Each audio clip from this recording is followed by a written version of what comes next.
ఇంకొక sensational news ఏంటంటే నిన్నటి దినంన కవిత గారు రిలీజ్ అయ్యారు తిహార్ జైలు నుంచి 5 నెలల తర్వాత. ఇలాంటి విషయాలను ఎలా చూడాలంటారు? ఇవి సమాజానికి నేర్పిస్తున్న పాఠాలు ఏంటి? అదైతే ఇప్పుడు కోర్టు ఆమెను రిలీజ్ చేయమని ఆర్డర్ ఇస్తూ ఈడీని అక్కడ ఉన్నటువంటి కొన్ని కేంద్ర సంస్థలు ఎవరైతే ఈమెను అరెస్ట్ చేశారో వాళ్ళని కూడా మందలించడం జరిగింది. న్యూస్ అలాగే వచ్చింది, ఈడీ మీద వాళ్ళ మీద మొట్టికాయలని వచ్చింది. కనుక మరి దురుద్దేశపూర్వకంగా ఆమెను లోపల పెట్టారా, ఏమైనా ఆమె నేరం నిరూపణ జరిగిందా? సార్, నేరం నిరూపణ జరిగితే ఎవరు కూడా చట్టానికి అతీతులు కాదు. ప్రధానమంత్రి స్థాయిలో ఉన్నోళ్ళు కూడా చట్టానికి అతీతులు కాదు సార్.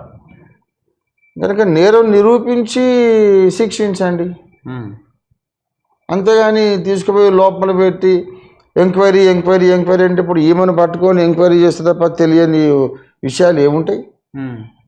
మనిషికి ఏదైనా జబ్బు చేసిందంటే స్కానింగ్ చేయాలా, ఇన్వెస్టిగేషన్లని అప్పుడు ఆమెను తీసుకొని పోవాలి. కానీ వాళ్ళు జరిపిన వ్యాపార లావాదేవీలలో చట్టవిరుద్ధమైన విషయాలు ఉన్నాయి అని అంటే ఆమెను పట్టుకొని ఫిజికల్గా పట్టుకోవడం అవసరం లేదు కదా.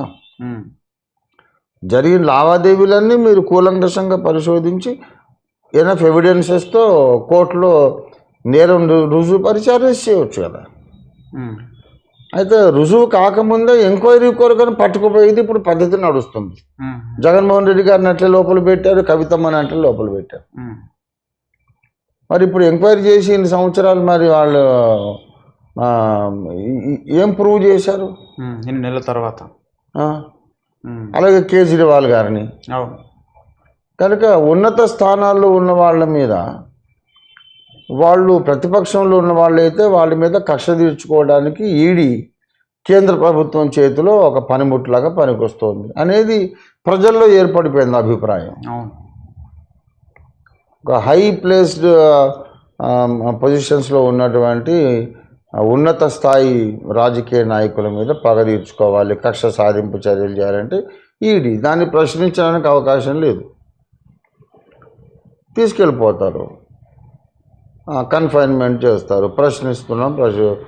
దాదాపు 18 నెలలు ఏమో జగన్మోహన్ రెడ్డి గారిని ప్రశ్నించారు.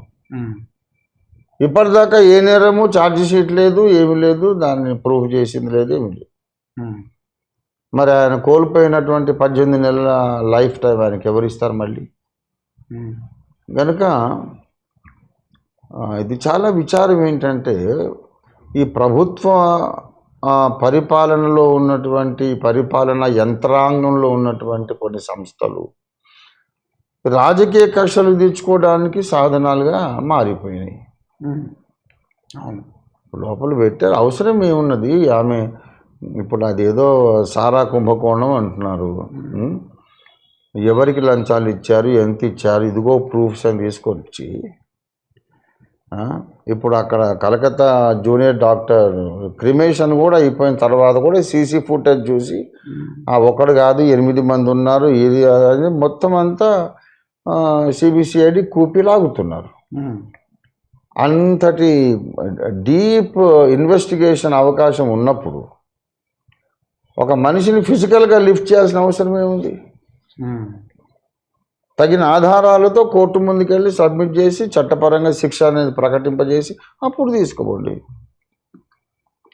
అంటే ఒక మనిషిని వేధించాలి, బాధించాలంటే ఇవన్నీ కేంద్ర ప్రభుత్వం చేతిలో సాధనాలుగా మారిపోయినాయి.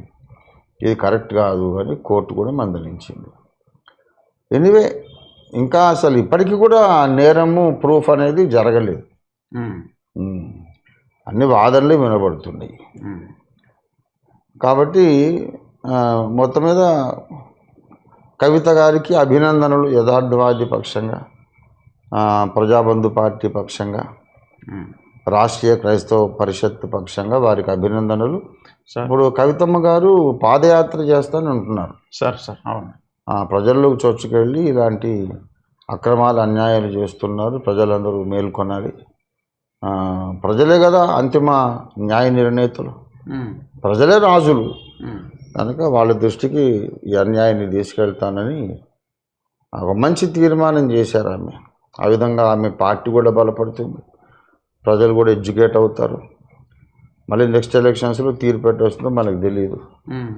ఎనీవే ఆమె విడుదల పొందడం అభినందనీయమే. చాలా సంతోషం. Okay sir.